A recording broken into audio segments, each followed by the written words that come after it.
American counties are a very interesting topic. The way they were individually mapped by each state to reflect the way that state thought its land should be distributed is fascinating, with a county seat to represent an area and various sizes, densities, and populations depending on the state. Typically, counties in western states are larger because they were mapped later and the density is much lower, with eastern counties being smaller and shaped differently. Either way, every county reflects some sort of decision by the state, and this has resulted in some pretty weird shapes. From weird panhandles to discontiguous borders, today I wanted to go over some of the best examples of this that can help us explain counties in the United States. Before this video starts though, make sure you do subscribe to the channel. We make geography content like this every week, so if you enjoy this type of content, clicking the subscribe button is the best way to support me. This is the city of Keene.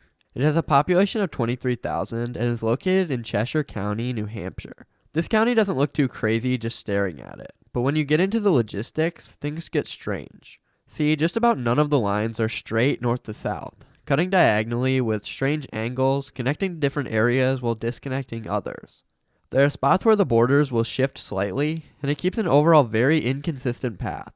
Looking at Brush Brook Road on the east end, the county cuts through with seemingly no awareness for the road. It cuts directly through private property and houses. Most of these yards are in two different counties, which complicates things for taxes. This house right here is a great example, showing that the county was mapped with little care. So why is it like this? Well, looking at why it came to be shaped like this, obviously first you have the Connecticut River on the west end, which takes a strange path and makes that side weirdly shaped. But the rest of it came mostly from the time period it was created. This was during colonial times, when New Hampshire broke off from the Massachusetts Bay Colony to become its own colony.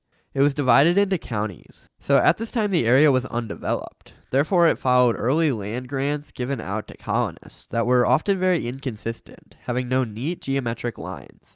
They cut it up the best they could, but since it was pre-Public Land Survey System Act, which helped straighten out land with the use of surveying and created more of a grid design, they were put in a bad situation, and it created this county, which has a very strange border. Next up, we have Merrick County, Nebraska. With this one, you notice the issue pretty quickly. Now, overall, it has a strange shape. It follows the Platte River on the southern boundary, but then creates a small square in the northeast, and instead of following a straight line like most western counties, it begins pushing westward with constant angles that end up relating mostly to the terrain near the Loup River. But then we quickly reach our issue, which is the long, narrow panhandle that sticks out the top 9 miles northward.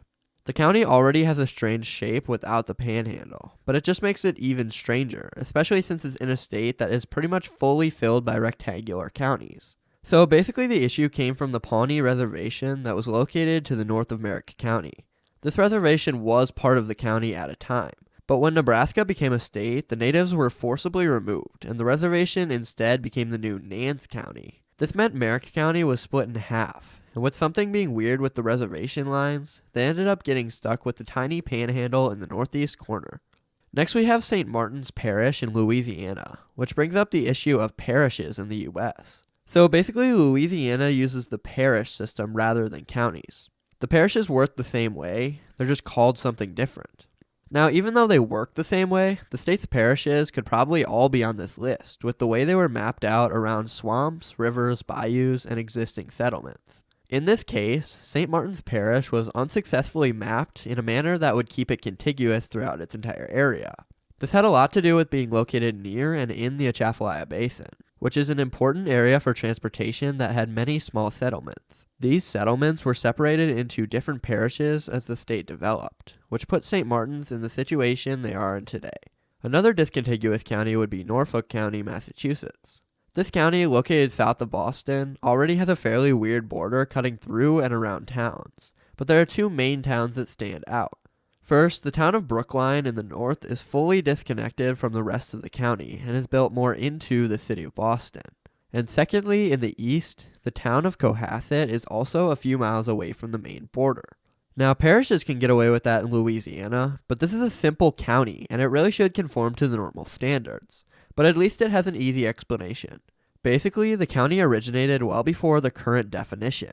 So back in the 1790s, the counties were groups of different towns grouped together, which then explains why it isn't square.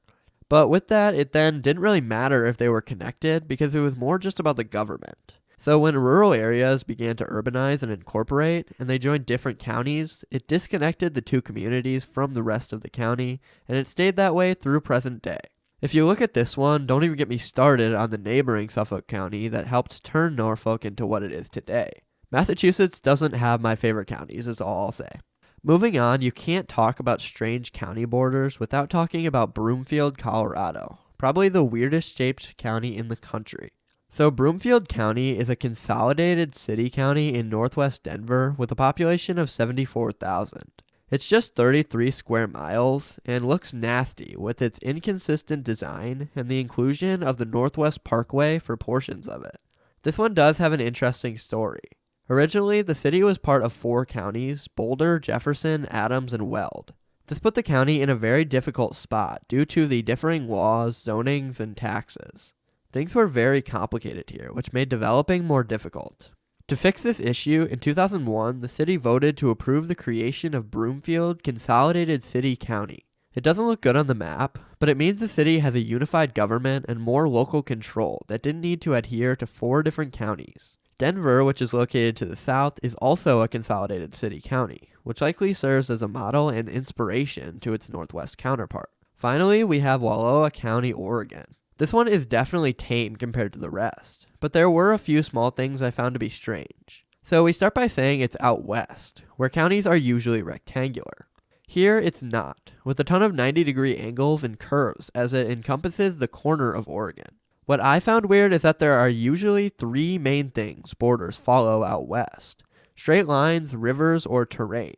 Going through the Wallowa Whitman National Forest, though, instead of following the peak of the mountains like it could have, it just keeps turning back and forth to go through.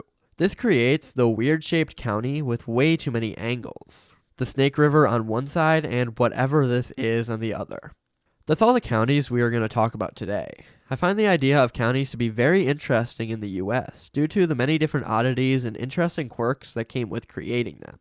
There are so many throughout the country, and every single one has some sort of history behind it. So if you want to see another video like this, let me know. But until then, thanks for watching. Thank you to the members this week: Bunny, Honoshukin, Brock Sanders, Steve Priestman, SB Wilder, Florida Jake, Sir JC17, Alex Williams, Makita Martinoff, Kurt Ainsley, Jerome McCall, KMS162, JL, Bryson, Rosebud 4, Darkbird, Big Pasty, Wolflake73, Snyder Schwein, Benjamin Whitings, Ryan Devins, and Hazev the Wolf. I appreciate you all so much. You do so much for this channel.